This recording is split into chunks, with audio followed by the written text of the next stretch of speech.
'n geldmaakplan. Dylan skryf die volgende komment wat hy plaas op een van my video's.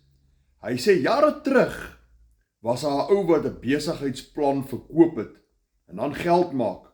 Hy sê, jy pos R10 en hy stuur vir jou 'n nota terug. Nou doen wat ek doen. En die mense was stom geslaan. Nou weet jy wat, Dylan, nee. Ek onthou daai vrotmelk skema, ek onthou dit baie goed. Hierdie is nie 'n Louis Liebenberg diamant transaksie of enigiets nie. Hierdie is nie aandele nie. Dis nie Bitcoin nie, dis nie Forex nie, dis nie 'n belegging nie. Hierdie is jou eie besigheid wat jy koop. Nee, en is glad nie nog een van daai R10 skemas nie. Glad nie. Nou hierdie is nie 'n piramide skema nie. Jy hoef nie mense te werf nie.